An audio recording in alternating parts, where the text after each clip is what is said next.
Olá, boa noite. Bem-vindos a mais um Resumo do Dia, o seu jornal da noite da Causa Operária TV, 24 horas no ar.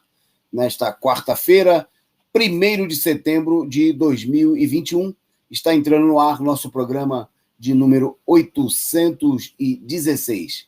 Destaque no programa de hoje, os preparativos das tropas, das hordas da extrema-direita bolsonarista para o ato de 7 de setembro e também a mobilização da esquerda.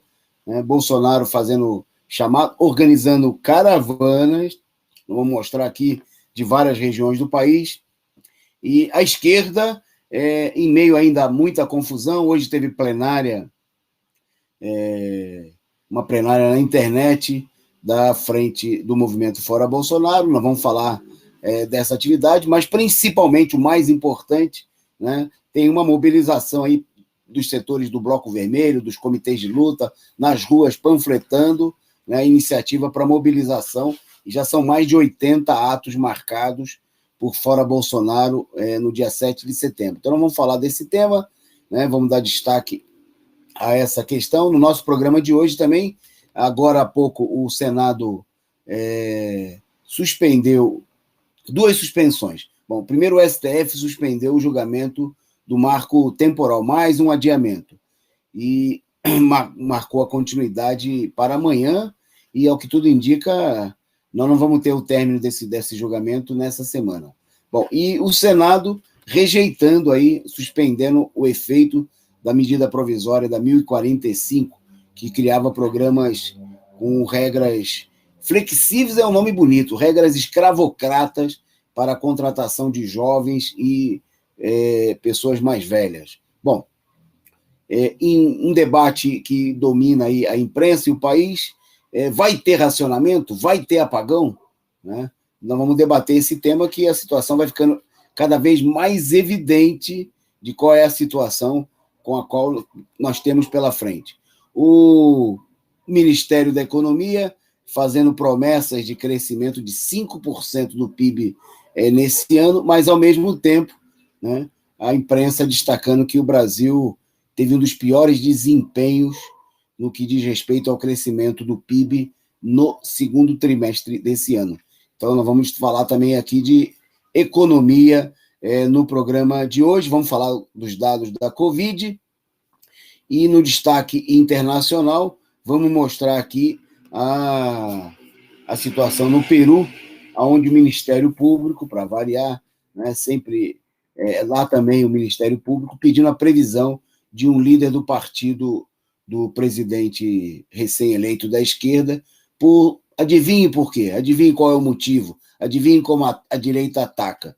O pretexto é o combate à corrupção. Deve ser algum Sérgio Moro ou Deltan Dallagnol do Peru. Nós vamos falar dessa notícia aqui também no programa de hoje. Bom, para comentar estas e outras notícias, nessa quarta-feira, está comigo o companheiro Caio Túlio. Boa noite, Caio.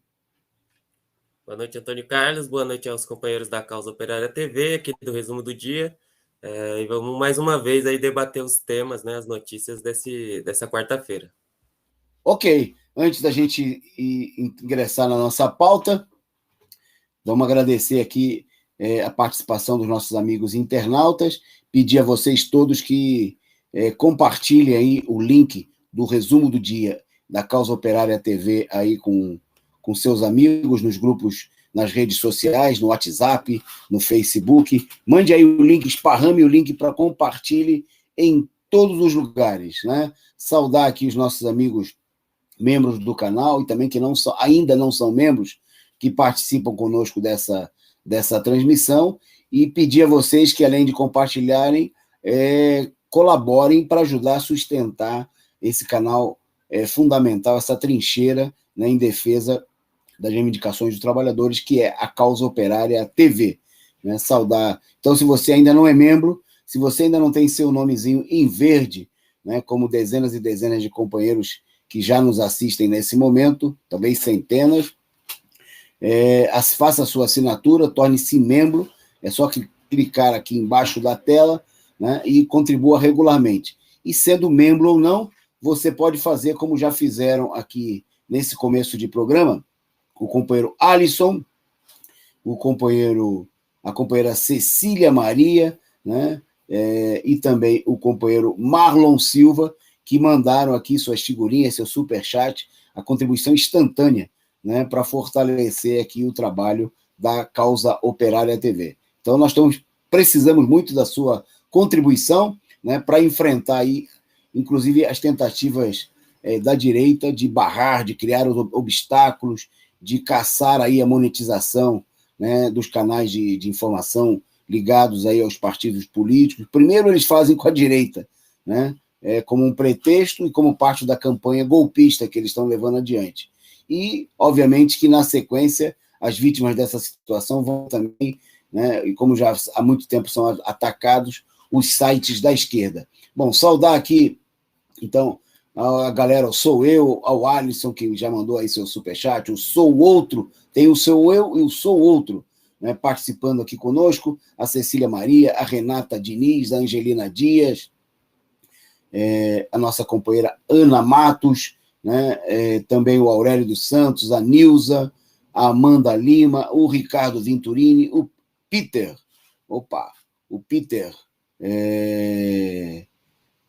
que também está aqui conosco, que já entrou no tema falando aí que foi adiado como parte do julgamento lá em torno da questão indígena, para deixar os índios que estão acampados se danarem, diz aqui o companheiro Peter, denunciando e se solidarizando com a mobilização dos índios em Brasília. Daqui a pouquinho nós vamos tratar desse tema. Bom, vamos para a nossa pauta. Eu vou começar passando aí para o companheiro Caio, destacando a luta dos trabalhadores junto com a CUT e do Sindiágua do Rio Grande do Sul, na luta contra a privatização da Corsan. Fala aí, Caio, conta para a gente o que está acontecendo e o que querem privatizar lá no Rio Grande do Sul, onde o governo do PSDB parece que segue ali a lógica tucana de entregar tudo. Vai lá, Caio.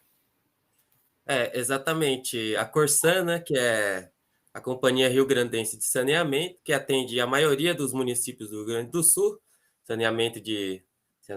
saneamento básico, né? Companhia de Águas, também estão ameaçadas. Estão aí para ser...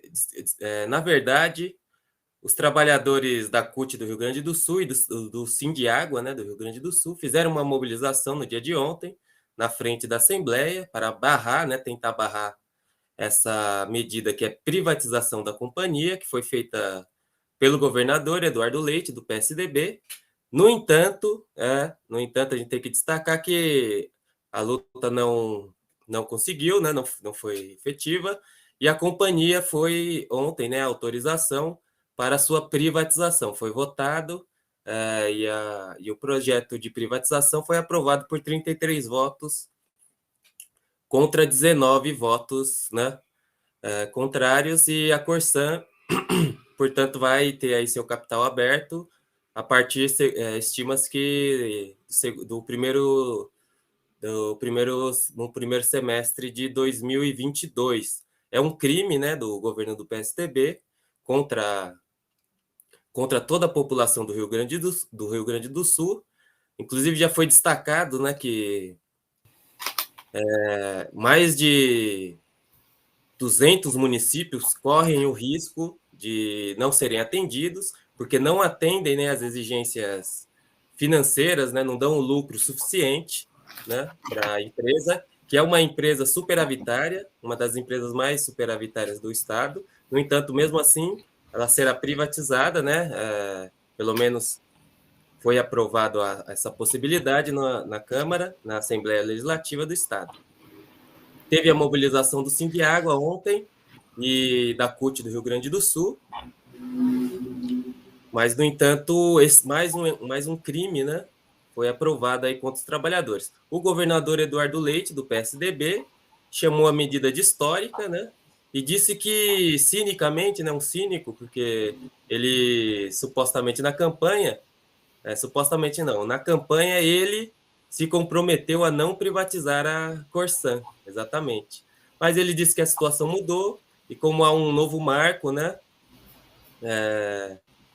para que os municípios e os estados atendam até 2033. Ele disse que a Corsã não ia se adequar a esse marco, não ia conseguir atender às exigências estabelecidas pelo governo federal, portanto, era melhor privatizá-la, segundo ele, né?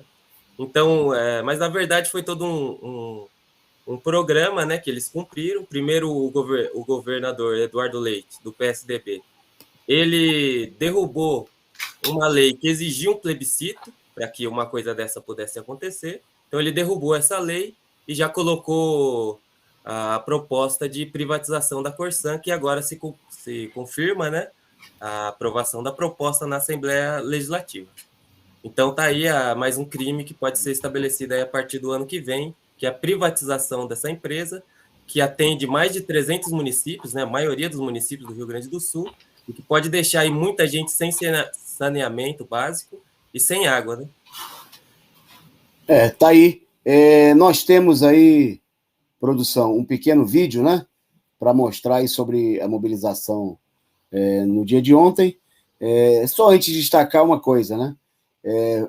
Assim como aconteceu no caso da Eletrobras e está em tramitação o caso da privatização dos Correios em nível federal, os sindicalistas têm adotado uma lógica que não dão conta da situação, né? Não adianta fazer ato no dia que vai votar a resolução nas casas legislativas, né? O único caminho para barrar a privatização é mobilizar os trabalhadores, ocupar os prédios públicos e mobilizar a população denunciando o que está acontecendo, né?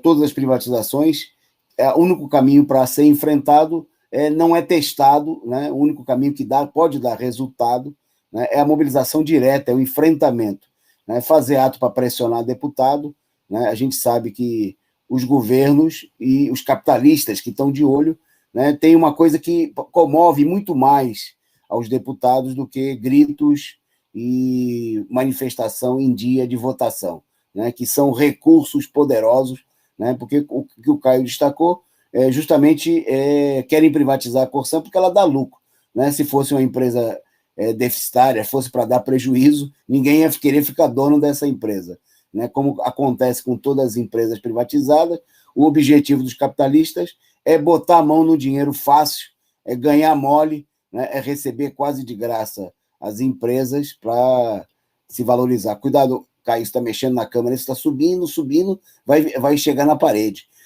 no teto. Mas vamos ao vídeo aí, produção, solta o vídeo com a mobilização dos trabalhadores lá no Rio Grande do Sul.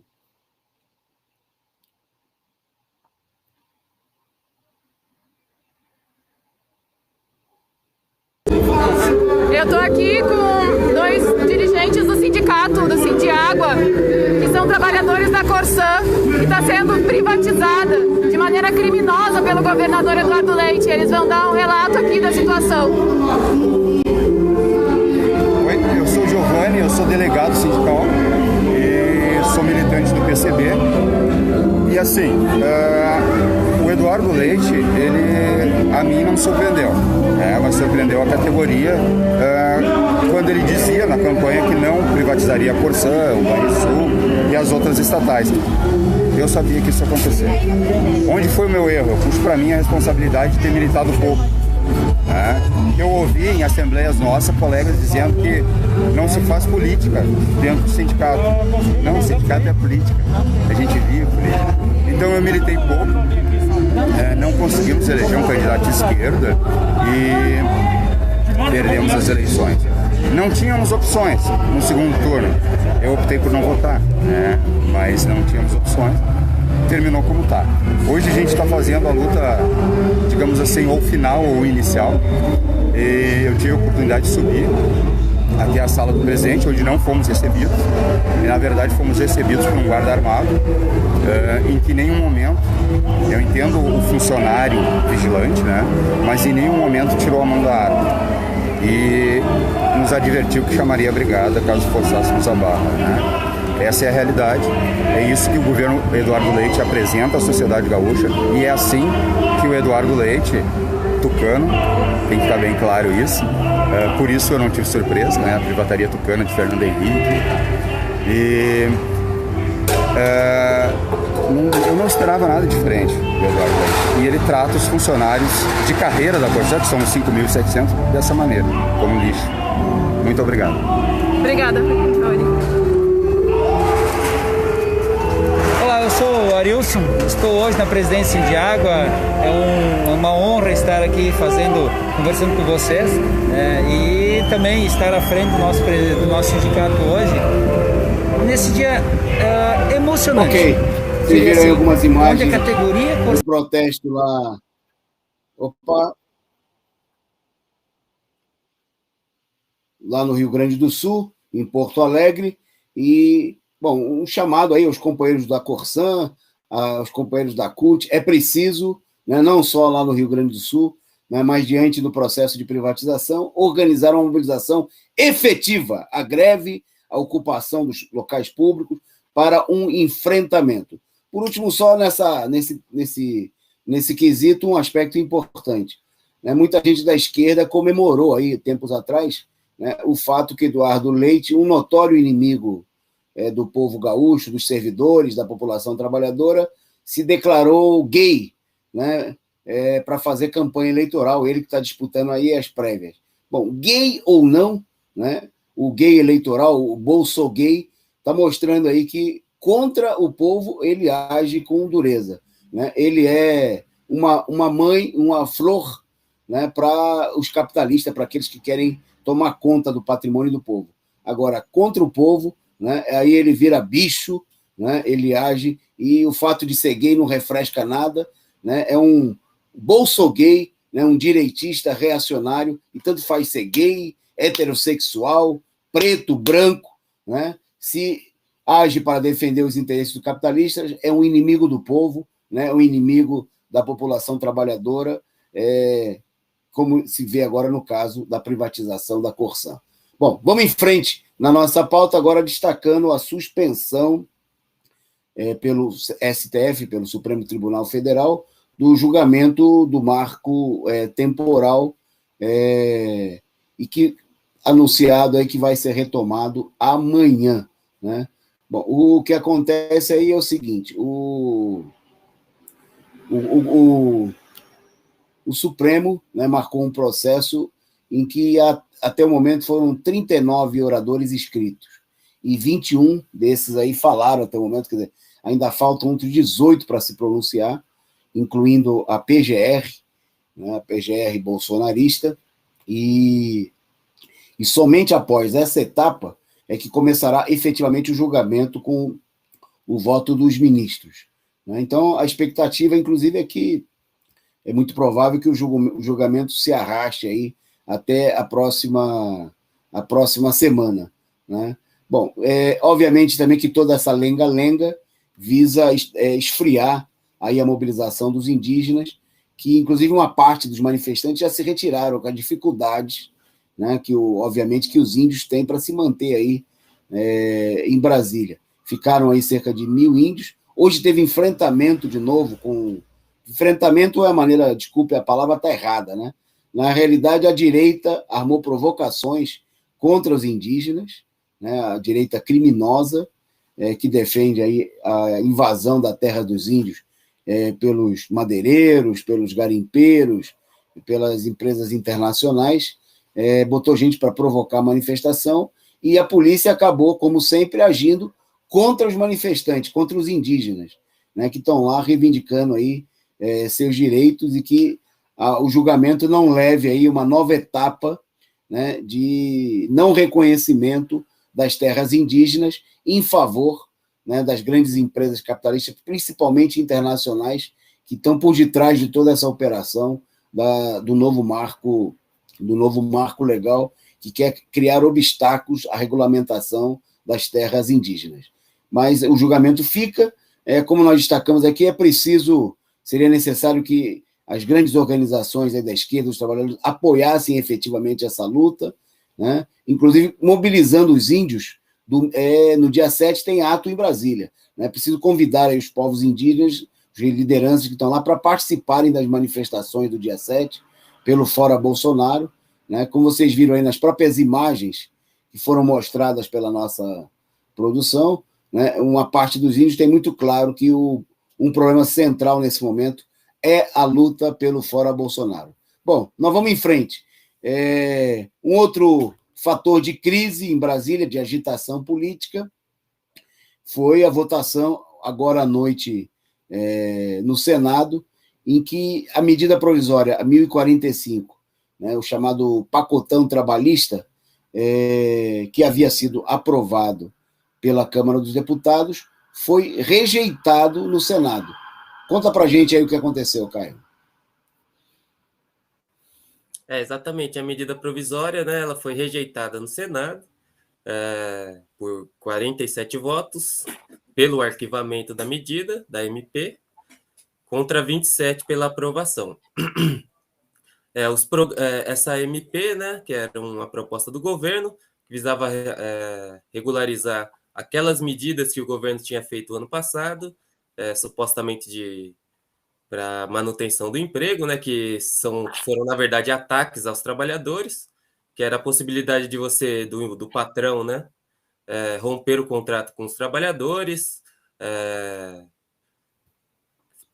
e outras medidas, né, que eles tomaram.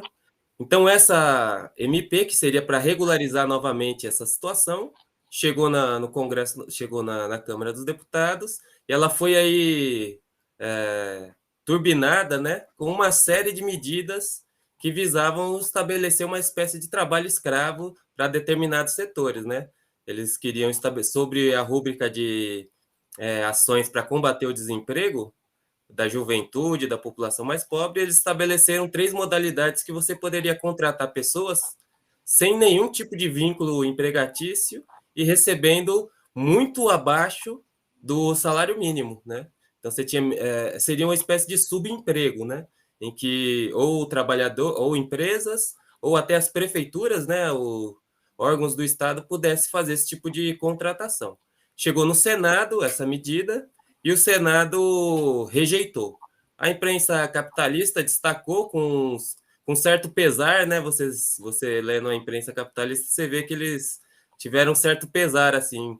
Mas eles destacaram que foi uma vitória, uma derrota, na verdade, do Bolsonaro, né, no Senado, né? Mas com dor no coração, embora eles sejam aí partidários da terceira via, por isso que eles atacam o Bolsonaro também, mas com pesar, com dor no coração, eles viram que é uma derrota, porque eles reconhecem a derrota do Bolsonaro, que seria a política deles, né? Mas com dor no coração, porque eles mesmos apresentam as medidas como, parece até uma coisa positiva, né? Programas voltados ao primeiro emprego e à qualificação profissional. O que seria, todo mundo seria favorável a um tipo de medida assim, né? Programas voltados ao emprego e à qualificação profissional, mas não se trata disso, era um estabelecimento aí de uma medida de contratação de tipo pré-capitalista, né? Quase uma medida que restabelece a escravidão, onde as pessoas vão trabalhar por receber praticamente nada, né? Um prato de comida quase. Bom, é isso, tá aí uma derrota do Bolsonaro, embora a burguesia também saia, da terceira via, saia chateada com a derrota. Só antes de... Eu queria comentar e acrescentar um comentário à notícia, mas antes saudar aqui o Luiz Roberto Fagione, que se tornou membro aí, bronze do nosso canal. Muito obrigado aí, o companheiro, pela sua participação e pelo exemplo aí, a ser seguido por todo mundo que está nos assistindo e quer apoiar, né, o trabalho da Causa Operária TV, dessa imprensa independente, combativa, revolucionária. Da mesma maneira, agradecer aqui, desta vez eu consigo, muito obrigado aí, mandando aí o seu sticker, a sua figurinha simpática, né, brindando aqui com a gente, com todos vocês que estão nos assistindo, contribuindo com a Causa Operária TV. Então sigam aí bons exemplos do nosso companheiro Luiz Roberto Fagione, se você ainda não é membro do canal, se você é membro ou não, né, você pode fazer como o Alisson, como a Cecília Maria, como o companheiro Marlon Silva, e como desta vez eu consigo, que contribuíram aqui, mandaram, né, a sua contribuição instantânea na forma de superchat ou de sticker, figurinhas, contribuindo aqui para sustentar esse nosso canal. Bom, sobre a rejeição da MP 1045, eu queria destacar 2 aspectos. Primeiro, é um sintoma muito claro do agravamento da crise, né? Da divisão aí entre a burguesia. Um aspecto importante é que uma discussão entre setores da direita e até mesmo da esquerda que fazem oposição ao Bolsonaro, a oposição aqui a gente sabe que é uma oposição muito limitada, é que a medida ela abria caminho para uma medida de tipo assistencialista. Veja como é que a escravidão é tão grande no país, mas que criaria a possibilidade do próprio governo federal, né, e de estados e municípios empregarem aí milhares e milhares de pessoas com um salário miserável, meio salário mínimo, como o Caio destacou, é um esquema de escravidão.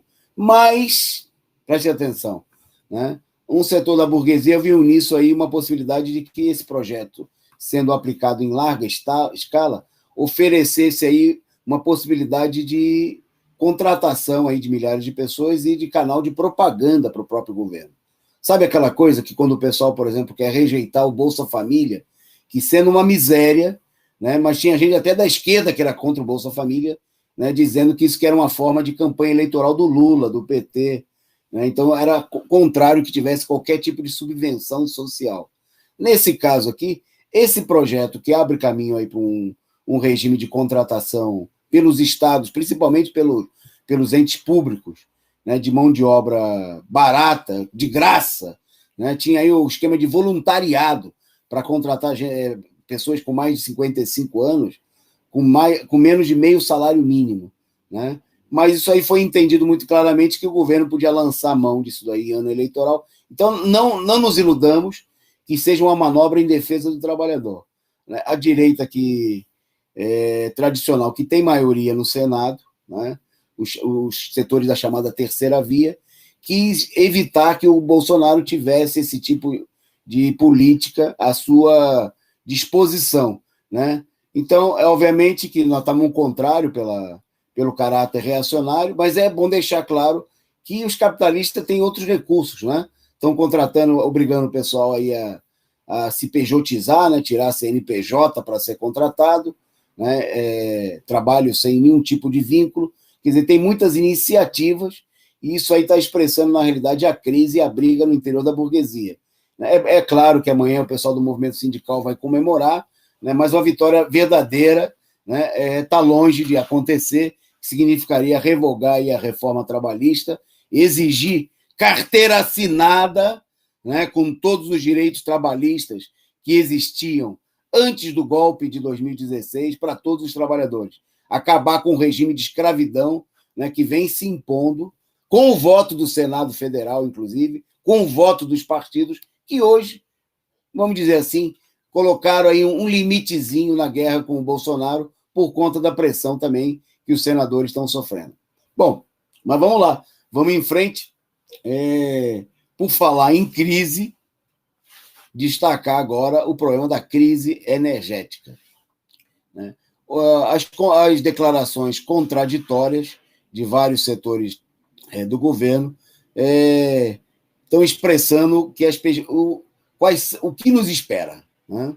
Então, vou destacar aqui rapidamente. Bom, primeiro, o vice-presidente da República, né, em entrevista, declarou o seguinte: pode ser que tenha que ocorrer algum racionamento, né? Isso na semana que o governo decretou aí um novo reajuste da chamada tarifa. Agora já não é só tarifa vermelha, né? Agora tem tarifa preta. Criou aí um estágio adicional para cobrar mais ainda. Bom, por sua vez, vocês estão vendo aí na imagem ao lado do Bolsonaro, né, o ministro das Minas e Energia, né, o Bento Albuquerque, né, que disse o seguinte, que a possibilidade de racionamento é zero, né? Então você tem, por um lado, o vice-presidente da República, o general Hamilton Mourão, né, dizendo que não há possibilidade de racionamento, e, por outro lado, o outro general, o Bento Albuquerque, que é o ministro da Minas e Energia, dizendo que não, possibilidade zero de racionamento, né? Então, eu pergunto o seguinte, em quem vocês acreditam, né? Eu diria o seguinte, eu não acredito em nenhum dos dois, né? Não é que seja zero a possibilidade de racionamento, E não é que possa haver algum racionamento. A coisa é muito pior, né? Os analistas falam que a crise atual é a pior dos últimos 90 anos, 91 anos, para ser mais exato, né? Então, aquilo que nós vimos lá no Amapá no ano passado, né, apagão, coisa e tal, a gente é só olhar, essa é a perspectiva, né, para o país, né, primeiro, as contas de energias vão virar aí um artigo de luxo, né? Aquilo que já está acontecendo hoje, que você tem milhares de famílias desempregadas, sem condição de pagar a conta de luz, que é muito cara, né, que come um pedaço altíssimo do salário, né? A gente sabe que toda essa situação é resultado da falta de investimentos. As empresas que privatizaram o setor só querem saber de faturar, a situação está degradada, né? Não há obras, não há nada que garanta. Obviamente que não é só um problema de natureza climática, né? Porque a situação de estiagem é algo perfeitamente previsível e o país tem muitas fontes, né? Tem muita fonte, é um país que a água é abundante. Obviamente que teria sido necessário, e continua sendo, realizar obras que permitissem aí novas hidrelétricas, aproveitamento de outros recursos naturais, como se dá aí no caso da energia eólica, investimento popular para garantir, por exemplo, né, o uso em larga escala da energia solar. Nada disso é feito, né, porque o único objetivo é garantir o lucro dos tubarões que privatizaram o setor. Então, obviamente que nós temos aí tempos sombrios pela frente, é necessário uma ampla mobilização, primeiro pela reestatização do setor, né? Segundo, para impedir a privatização da Eletrobras, que já foi aprovada, mas depende da mobilização do povo e dos trabalhadores. E terceiro, também para impedir essa situação criminosa de deixar uma parte enorme da população brasileira sem luz, né? É necessário mobilizar os desempregados e exigir aí o atendimento, uma questão fundamental que é a proibição de cortar a luz de quem está desempregado, né? Isso aí é um crime, é uma situação desumana, né? Se em qualquer lugar do mundo deixar as pessoas sem, por exemplo, ter condição de tomar um banho quente ou de ter uma luz acesa na casa, de poder assistir uma televisão, uma situação criminosa, né? É a volta à Idade Média, né? Para milhares de pessoas, para milhares de famílias, o que tem que ser enfrentado por meio da mobilização, né? Então, essa é a tarefa, né?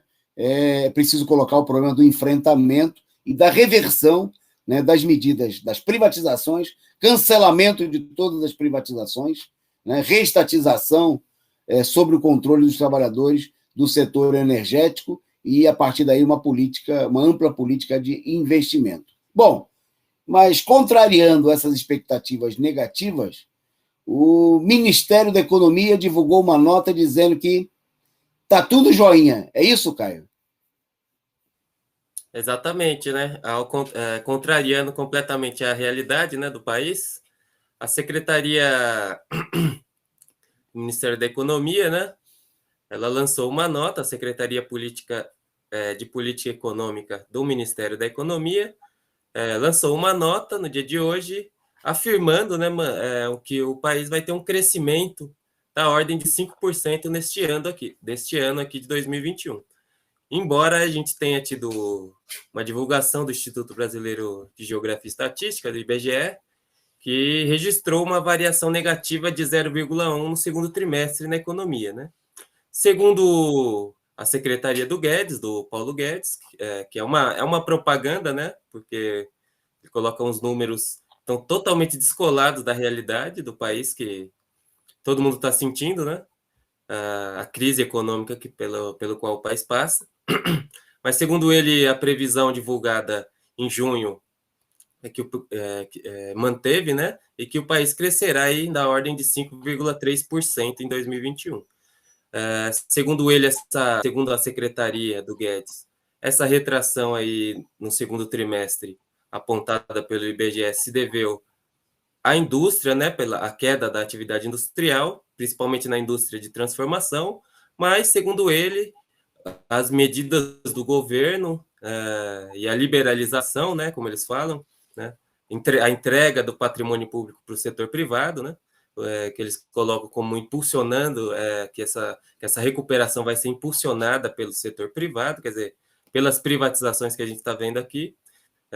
O país vai se dar bem, sim, vai ter aí uma recuperação, um aumento no PIB nacional de 5%, da ordem aí de 5%, com as medidas que o governo federal vem tomando. É uma campanha, né, que o governo faz em prol dele mesmo, mas que não tem absolutamente nada a ver com a realidade do país, como a gente observa só indo no supermercado ou comprando qualquer coisa.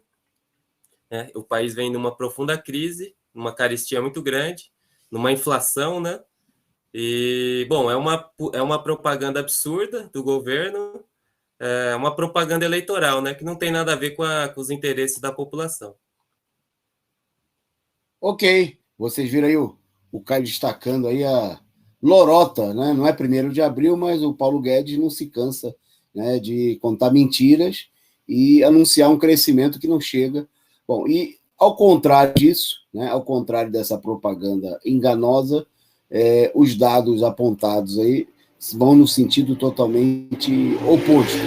E no dia de hoje, os cadernos de economia aí da imprensa capitalista apontaram notícias diferentes sobre o mesmo caos.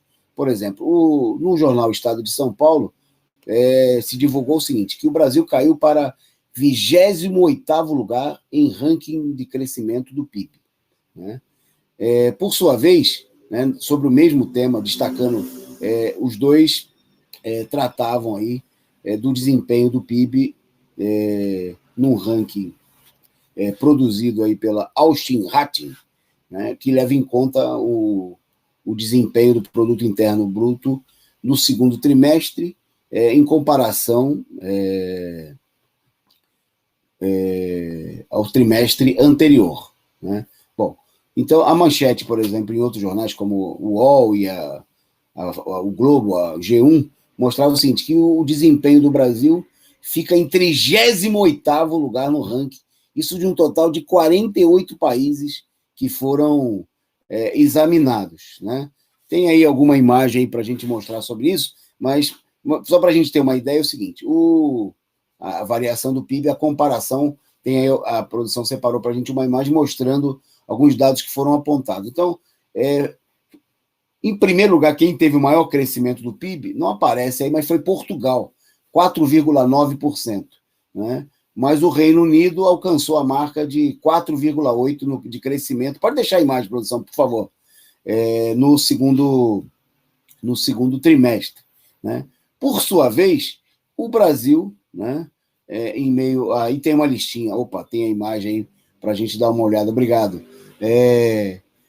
Por sua vez, né, o Brasil, num ranking de 48 países, né, teve vários países que tiveram alguma retomada, né, o crescimento... Eu queria destacar que mesmo esse crescimento dos países é um crescimento muito relativo, né, obviamente, porque mostra o crescimento em uma situação de profundo retrocesso, né? Depois de um ano de 2020 que foi marcado aí por uma queda gigantesca em todos esses lugares, e não por acaso os países que tiveram um crescimento mais expressivo, né, nesse segundo trimestre, como também no primeiro, foram países europeus, Portugal, Reino Unido, a Espanha, né, que alcançou a marca de 2,8%, a Itália 2,7%. Bom, enquanto outros países continuaram tendo um crescimento não tão expressivo, o caso da China, mas que vem de uma retomada já anterior, né, de um processo em que a queda não foi tão abrupta, tão precipitada. Bom, no caso do Brasil, né, em meio a toda essa propaganda mentirosa aí do Paulo Guedes, prometendo 5% de crescimento no ano, o fato é que no trimestre o país ficou estagnado aí, com um crescimento negativo de 0,1% do PIB, né? Uma situação que, se mantida, vai levar o país a uma recessão, isso em meio a uma situação de crise energética, né? Uma situação de crise também na área dos combustíveis, né? De inflação provocada aí pela alta dos combustíveis, alta dos alimentos, né? E, obviamente, uma gigantesca crise política, como nós estamos presenciando no país nesse momento, né? Provocada aí pela própria degradação econômica e pela disputa entre os setores da burguesia, né? A direita golpista tradicional tentando cercar o Bolsonaro e o Bolsonaro, por sua vez, contra-atacando, né? Como a gente vai falar agora, como a gente vê no caso das manifestações do dia 7 de setembro. Bom, entrando nesse tema, só para depois passar, na sequência eu passo a bola para o Caio para ele falar da mobilização da esquerda. Bom, o Bolsonaro está procurando aí mobilizar as suas tropas, né? A burguesia destacou hoje que ele fez aí, chamaram de uma prévia, né, dos atos de 7 de setembro, e apoiadores do presidente Bolsonaro estão reunidos aí no que eles chamaram de uma versão brasileira de um evento conservador, a Conferência de Ação Política Conservadora. É um evento similar ao que acontece nos Estados Unidos, né, e que foi organizado no Brasil por um instituto que é presidido pelo deputado federal Eduardo Bolsonaro. Então, ele organizou aí a Conferência de Ação Política Conservadora.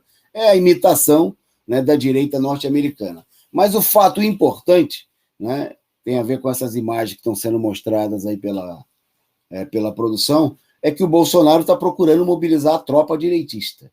Está mostrando, inclusive, que ele tem uma iniciativa diante da situação. Está aí a imagem da conferência, o Eduardo Bolsonaro ao microfone, mas enquanto eles reúnem setores, inclusive setores capitalistas, obviamente, né, que vão ajudar a financiar essa mobilização da direita, né, eles estão... Volta para a gente aí as imagens dos cards convocando aí a mobilização para São Paulo, produção, porque esse dado é importante. Eu queria destacar, inclusive, que é um dado que mostra, está aí, ó, mais uma caravana do Espírito Santo, do sul do Espírito Santo, para a Avenida Paulista. Esse tipo de iniciativa tem aparecido em todo o país, né? Hoje um site da direita anunciava, né, que já são mais de 180 ônibus contratados aí de várias regiões do país, e que esse número deve se ampliar para realizar uma efetiva mobilização. Quer dizer, o Bolsonaro ele está fazendo aquilo que corresponde à defesa da política dele, né? Uma parte da esquerda se assusta, né, o Bolsonaro, tá, lógico, o que ele vai fazer? Vai esperar a direita derrubar ele, ficar olhando, né, e depois chorar? Não, está agindo, mobilizando as tropas para defender a política direitista que ele preconiza, com o apoio tudo que existe de mais podre no país, né, as criminosas polícias militares, os militares, setores reacionários das igrejas evangélicas. Está aí ele procurando movimentar o cavalo pangaré dele, né, mas agindo para contra-atacar, né, mostrando aquilo que tem que ser feito para defender os interesses que ele representa, né, os setores que ele lidera. Bom, da nossa parte, nós vamos destacar a mobilização, mas nós temos que olhar que, infelizmente, a mobilização da esquerda está muito aquém, né? Nós precisamos, nos próximos dias, multiplicar, potencializar essa mobilização, né? Porque ela está muito aquém do necessário. A começar pelo fato, né, de que importantes lideranças da esquerda não tomam a iniciativa que o Bolsonaro está tomando, de colocar as forças em movimento, né? De sair às ruas, de convocar publicamente, né? De pegar as principais lideranças, a começar pelo ex-presidente Lula, e liderar a convocação, a mobilização. Obviamente que isso é uma debilidade. O Bolsonaro está assumindo... por exemplo, se é para lutar contra o golpe da direita, que quer derrubar o Bolsonaro, e para lutar, obviamente, contra a esquerda, contra o povo que quer derrubar o Bolsonaro está procurando mobilizar suas tropas, né? Usando recursos públicos, é óbvio, né? E recursos privados também, porque tem interesses, setores capitalistas, né, que querem, uns que querem manter o Bolsonaro como uma alternativa, inclusive para 2023 em diante, para as eleições de 2022, e alguns que pretendem manter o Bolsonaro e ver se livra dele no ano passado. Na burguesia, nenhum setor importante quer derrubar o Bolsonaro, né? A gente viu essa semana aí os banqueiros que anunciaram soltar um manifesto, adiaram a divulgação do manifesto para depois do dia 7, né? Os manifestos só é uma tentativa aí eles chamam de uma tentativa de pacificação. Pacificação é o seguinte: vamos deixar tudo em paz.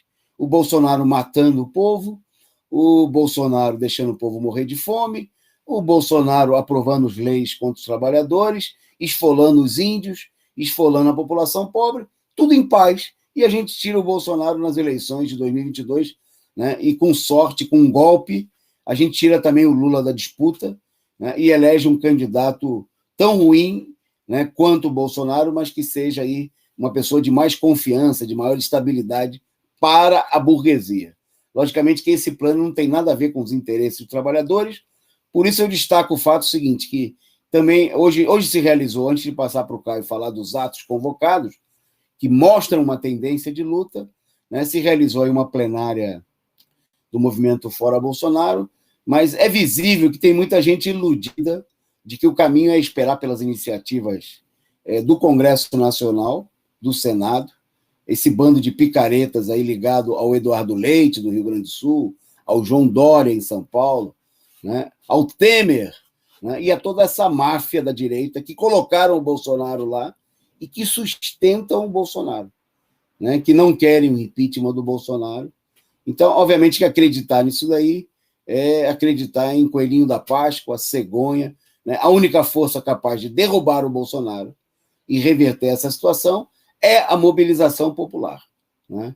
Então, nós precisamos de menos ciranda, menos conversa fiada, né? Hoje tinha muita conversa fiada, em vez de realizar uma plenária efetiva de mobilização, a gente viu aí uma propaganda para ativistas, né? Cerca de 400 pessoas, mas é preciso mais do que isso, é preciso ir para a porta das fábricas, para as estações de metrô, para os bairros operários e colocar ônibus, né? Se os bolsonaristas estão armando para colocar 200 ônibus, a CUT tem que trazer 500, um de cada. Só em São Paulo são 300 sindicatos, um de cada sindicato, um de cada deputado federal eleito pela esquerda, que recebe aí uma grana gorda por mês, né, e tem condições de mobilizar, né? Um de cada partido, um pelo menos de cada partido aí que ganhou cargo público, que se elegeu aí às custas do ex-presidente Lula, e que a gente não viu essa mobilização na época que o companheiro Lula estava preso. Agora é hora,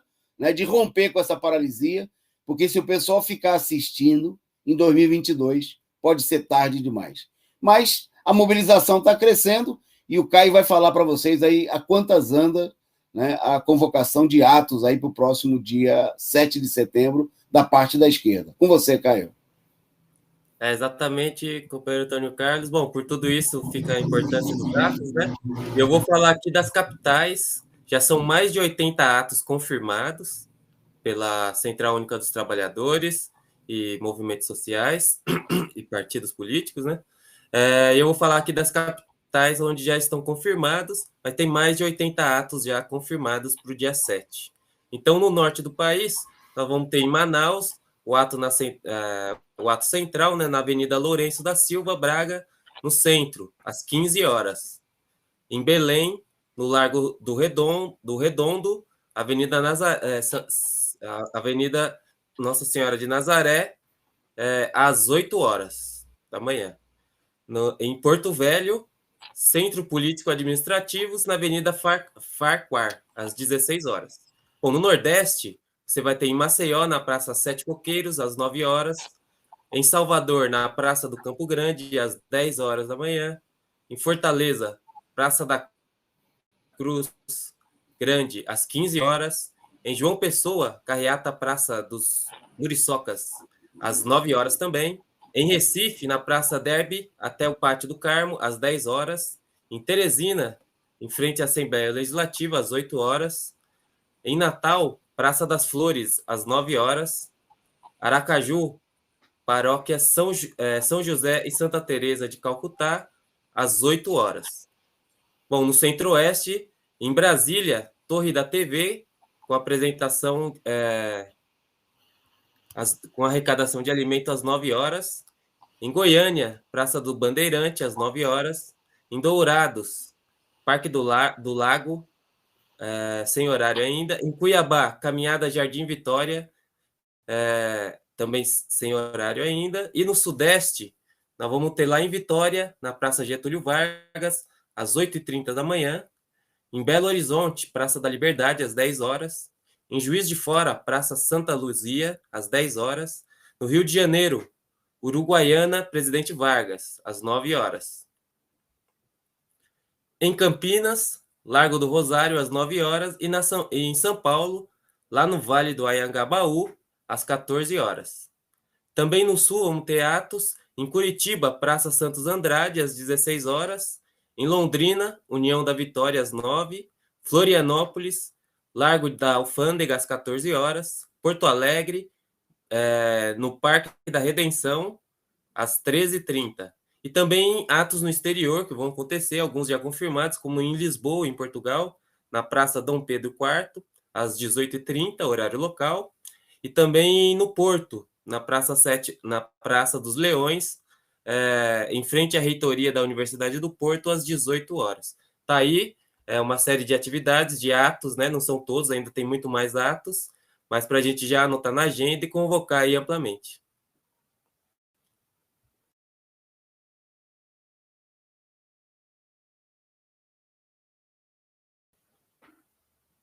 Sem som. Falhou aqui o meu som. Vocês viram aí o companheiro Caio destacando os atos aí, principalmente nas capitais, pelo país afora, né? Mais de 80 atos confirmados.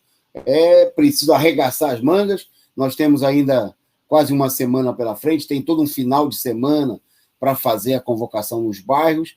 Bom, e nesse sentido, a militância do Partido da Causa Operária está aí nas ruas, né? Distribuindo panfletos nos locais de concentração, nos terminais, convocando a mobilização. Eu estou até dando um pulinho aqui na nossa pauta, produção, para destacar o seguinte, que o Bloco Vermelho tem plenárias nesse final de semana, né? Além de toda a agitação aí, nas fábricas, nos terminais de ônibus, nos bairros, nas universidades, né? Os companheiros dos comitês de luta, do PCO, do Bloco Vermelho, vão estar realizando, nesse final de semana, no sábado, tem plenárias a partir das 10 horas da manhã, né, de organização da mobilização, da reta final da mobilização, de mobilização para o ato, em todas as capitais, nas sedes do PCO ou nos centros culturais Benjamin Perret. Então, a programação começa a partir das 10 horas da manhã, na plenária discutindo aí a campanha de mobilização para o dia 7. Depois nós vamos ter análise política com o companheiro Rui Costa Pimenta, e na sequência tem atividades, tem almoço. Em São Paulo vai ter churrasco, né? Em outros locais vai ter feijoada, em Brasília me falaram que é uma galinhada, né?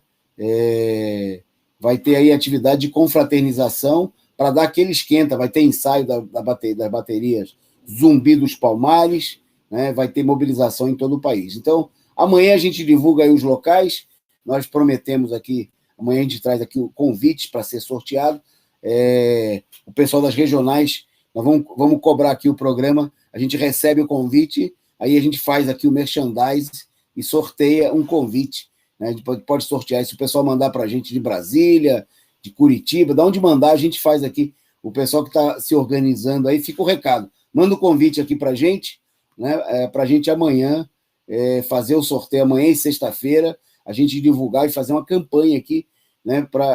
O objetivo dessas atividades é agrupar aí, né, um combativo Bloco Vermelho, fazer um arrastão no final de semana, né, no domingo, na segunda-feira, vai ter panfletagem, colagem dos comitês de luta, né, que tem cartazes aí divulgando a manifestação. É hora de uma grande empreitada, né, em torno da convocação do dia 7. Bom, voltar aqui ao um tema da pauta política, né, destacando aqui que uma notícia mais ou menos que é muito tradicional na esquerda, né, mas que mostra aí as ilusões, né, que dominam muitos setores da esquerda. o próprio Partido dos Trabalhadores destacou aí a liderança, né, numa pesquisa que apontou aí os parlamentares mais influentes no Congresso.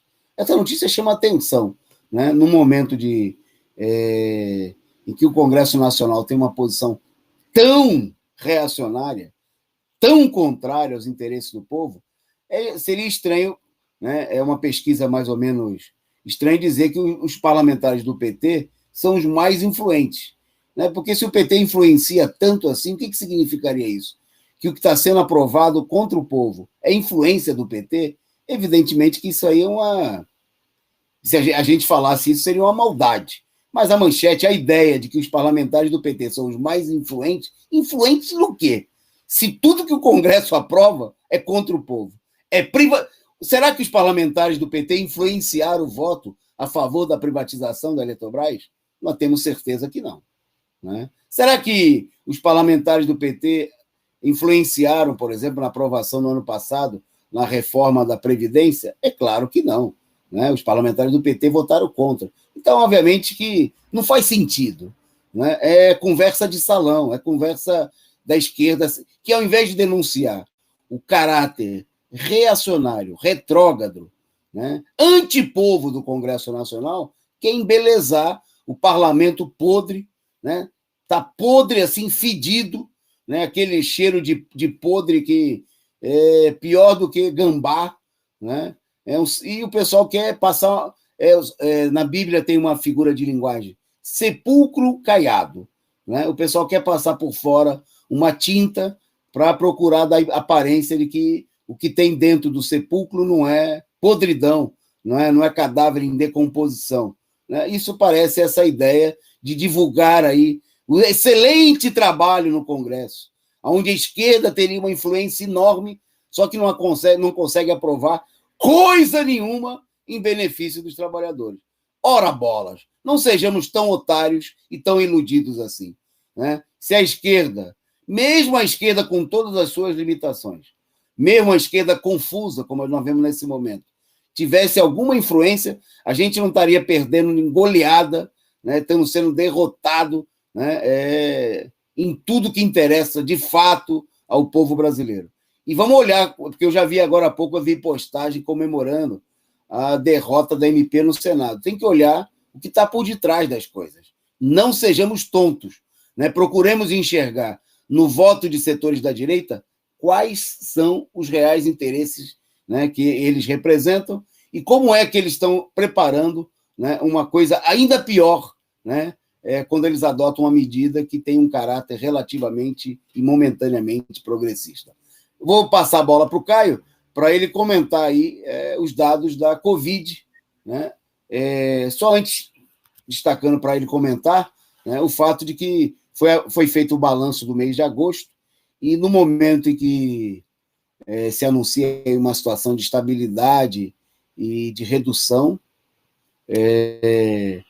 o balanço foi que foram 24 mil mortes no mês de agosto, né? Se alguém acha que 24 mil mortes, isso em números oficiais, que isso é pouco, que a gente pode ficar tranquilo, né? Tá doido, né? É maluco, ou tá fora do juízo, né? E o Caio vai comentar esse dado e as notícias, os dados de hoje. Vai lá.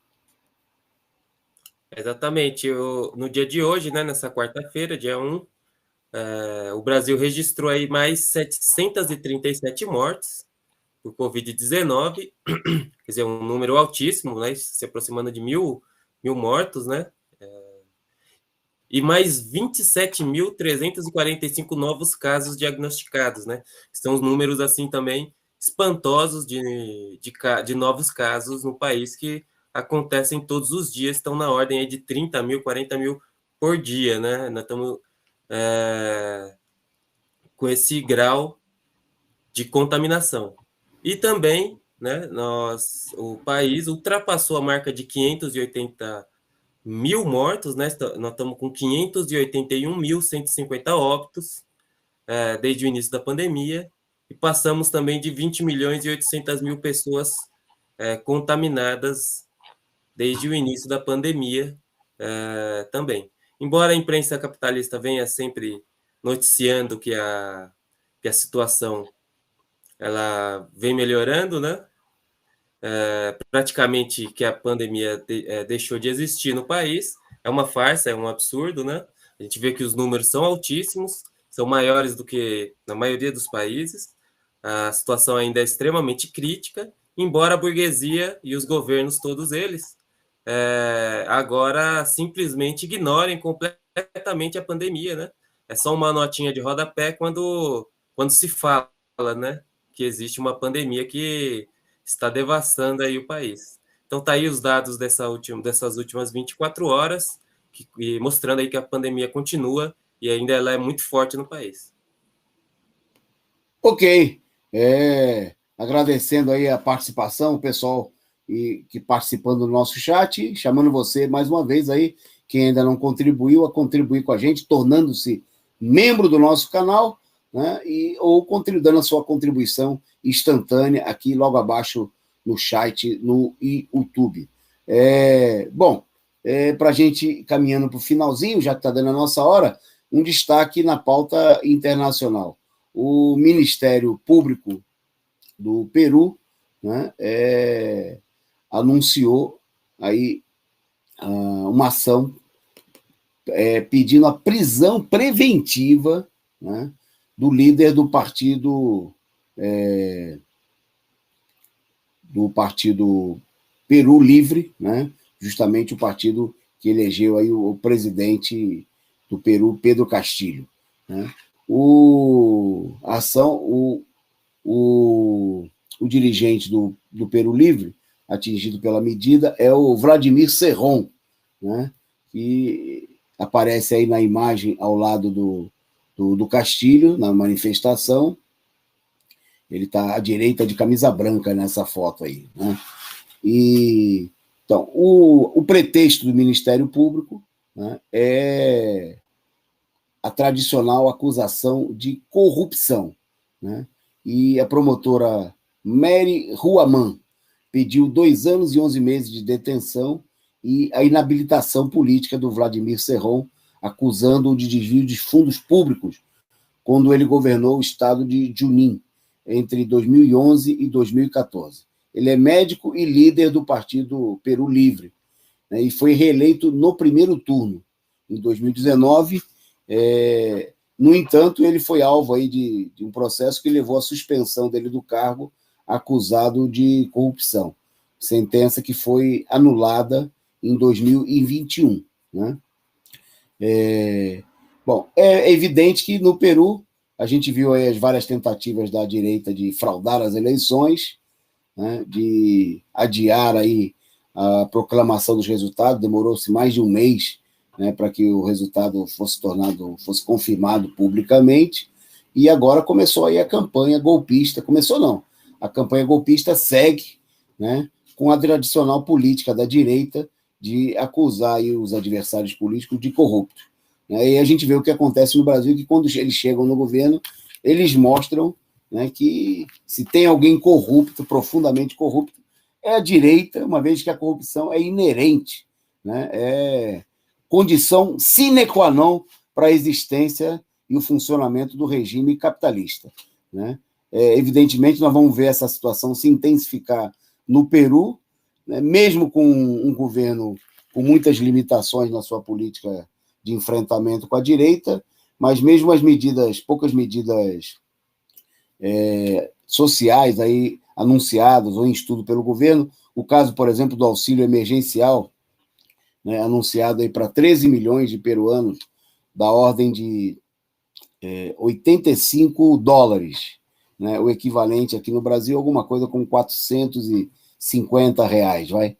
E a direita está aí indo para cima, né, procurando combater, né, já que o Peru, inclusive, é um país muito mais pobre que o Brasil, né, tem uma das maiores taxas de mortalidade pela Covid do mundo, situação de muita gravidade. A revolta popular é grande, obviamente, o que levou à vitória da esquerda, uma vitória cachapante, que a fraude não conseguiu conter, né, diante da tendência, inclusive, de explosão social que lá se manifesta. Bom, nós vamos terminando por aqui, né? O resumo do dia fica por aqui, mas a nossa programação continua Os nossos programas aqui na Causa Operária TV estão dedicando aí um amplo espaço à convocação do dia 7. Se você tiver vídeos, pode mandar para cá, para a gente divulgar, né? Comentários aí, anúncios sobre os atos. A programação começa cedo aqui, com reunião de pauta logo às 9 horas da manhã, né? Tratando da mobilização, dos últimos acontecimentos, e ao longo do dia, né, você tem programas o dia inteiro tratando desse assunto. E você pode acompanhar também a análise desses e outros acontecimentos pelo nosso jornal diário na internet, o Causa Operária Online, o Diário Causa Operária, causaoperaria.org.br. Então você acessa, né, para ler as notícias, as polêmicas, né, contra a esquerda aí, que ataca o PCO por suas posições combativas, revolucionárias. Caio, vamos se despedindo por aqui, e o resumo do dia volta amanhã às 20h30. Forte abraço para você, companheiro Gabriel na produção, e para todos os nossos amigos internautas que nos acompanharam.